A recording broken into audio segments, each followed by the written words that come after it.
Halo semuanya, pada tutorial ini kita akan membuat peta UHI dan LST di wilayah Cirebon. Sebagai informasi gitu, di sini saya akan mempercepat untuk pengerjaan skripnya. Nanti kalian bisa mengikuti, bisa langsung di copy dan bisa dimodifikasi sesuai dengan kebutuhannya masing-masing. Nah, hal pertama yang harus kita lakukan adalah membuat repositorinya. Untuk repositori bisa kita buat di sini, klik new, lalu repositori. Di sini bebas, kita mau masukkan nama apa saja. Kayak contohnya di sini saya akan memasukkan nama repositorinya itu sebagai tutorial. Tutorial YouTube. Create. Nah, sudah. Lalu klik lagi pada new file. Kita cari lagi repositori yang tadi. Nah, ini tutorial YouTube. Nama filenya saya akan beri nama thermal.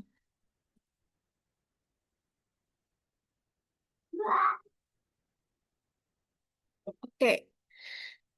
Nah, hal pertama yang akan kita buat adalah ROI atau AUI.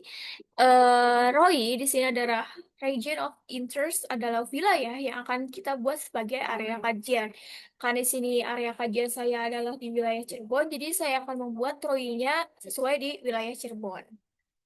Ini adalah script untuk ROI-nya. Di sini adalah ada gaul gitu ya. Gaul level 2 itu merupakan representasi untuk data administrasi di Kabupaten dan Kota Cirebon. Kita bisa klik run di sini. Nah,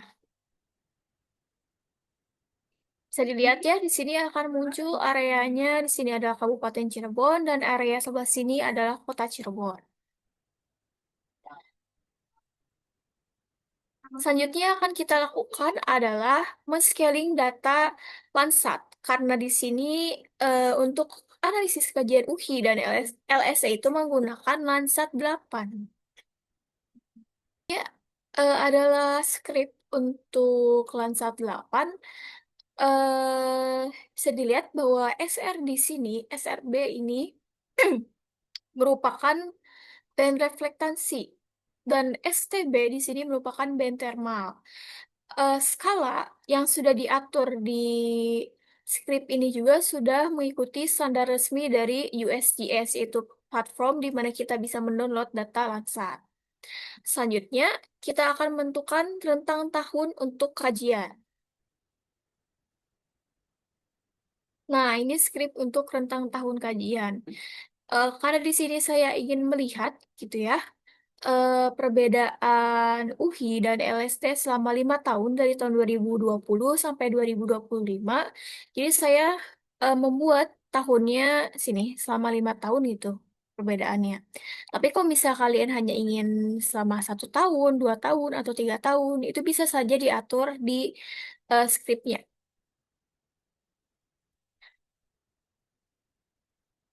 Nah, untuk strip selanjutnya adalah kita akan melooping analisis per tahunnya.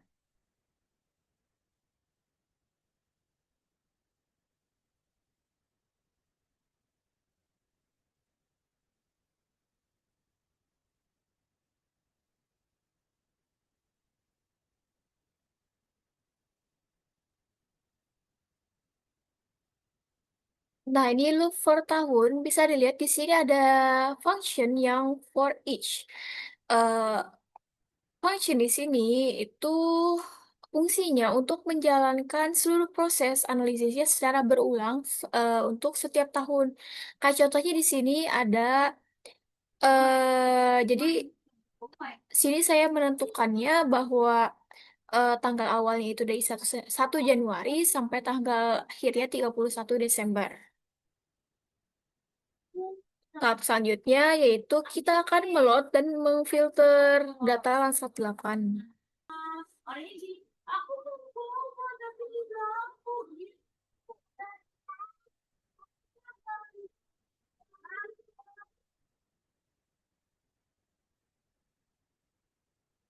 Nah, ini merupakan script untuk meload dan memfilter data Lansat 8-nya. Fungsi script di sini adalah untuk memfilter dan memanggil Lansat 8 yang berdasarkan wilayah kajian, yaitu wilayah kajian saya berada di wilayah Cirebon. Rentang waktunya, di sini saya rentang waktunya selama 5 tahun dari tahun 2020 hingga 2025. Dan untuk cloud cover itu saya akan memfilter citra yang memiliki tutupan awan itu di bawah 20%.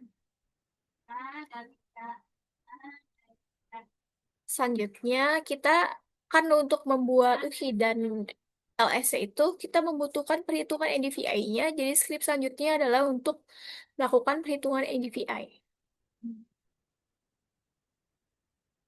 Nah, ini merupakan script untuk NDVI-nya.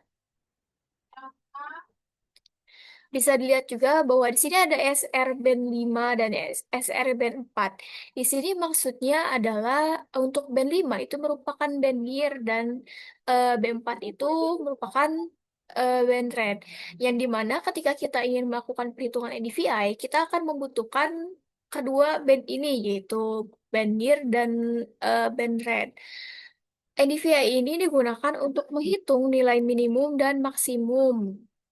Lalu eh NDVI juga bisa digunakan untuk menghitung emisitas dari permukaannya. Lalu script selanjutnya kita akan melakukan perhitungan land surface temperature, yaitu LST-nya.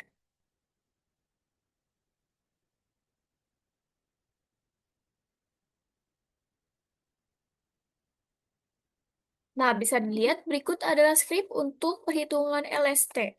Di sini ada STB10.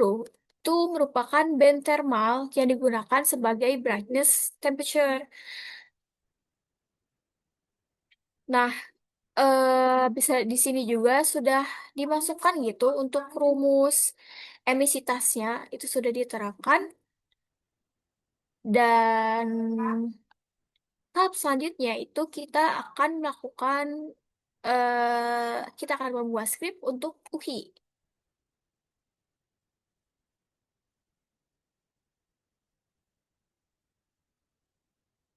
Nah, berikut adalah script untuk menghitung UHI. Metode UHI ini yang digunakan adalah threshold berbasis suhu rata-rata. Jadi, perhitungan suhu rata-rata LST dari seluruh wilayah, lalu dihitung selisih suhu setiap piksel terhadap nilai rata-rata, dan piksel tersebut dengan nilai di atas rata-rata akan diklasifikasikan sebagai UHI wilayah Cirebon. Makna UHI di sini adalah area yang memiliki suhu lebih tinggi dibandingkan kondisi normal wilayah sekitarnya. Dan untuk selanjutnya kita akan memvisualisasikan petanya pada layer.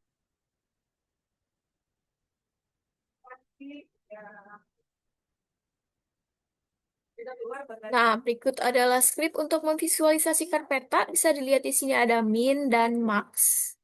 Itu karena saya ingin visualisasi petanya itu ditampilkan dengan gradasi warna dari yang paling dingin ke yang paling panas.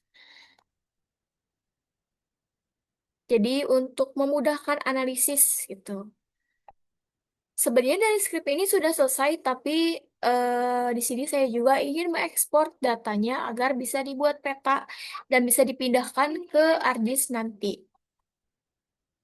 Nah, ini adalah script untuk mengekspor hasil yang sudah tadi kita buat.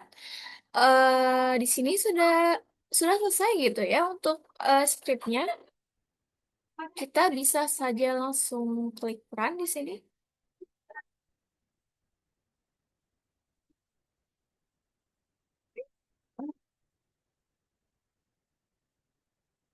Nah, ini sudah selesai ya. Kalau misalnya mereka nanya, oh, kok ini nggak muncul hasilnya di muka peta? Nah, tenang saja. Kita bisa klik layers di sini. Bisa muncul di sini tuh ada UI 2025, LC 2025, dan ada juga tahun 2020, 2021, seperti itu.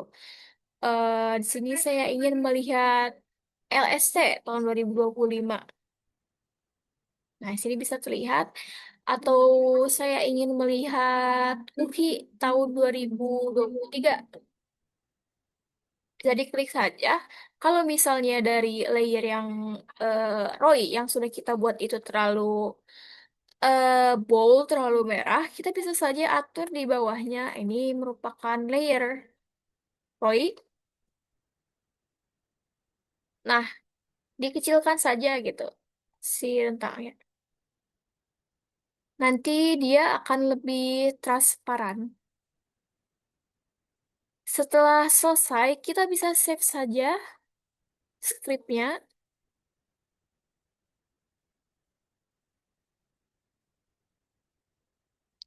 Sudah di save. Nah, kita bisa lihat pada menu yang tes. Di sini muncul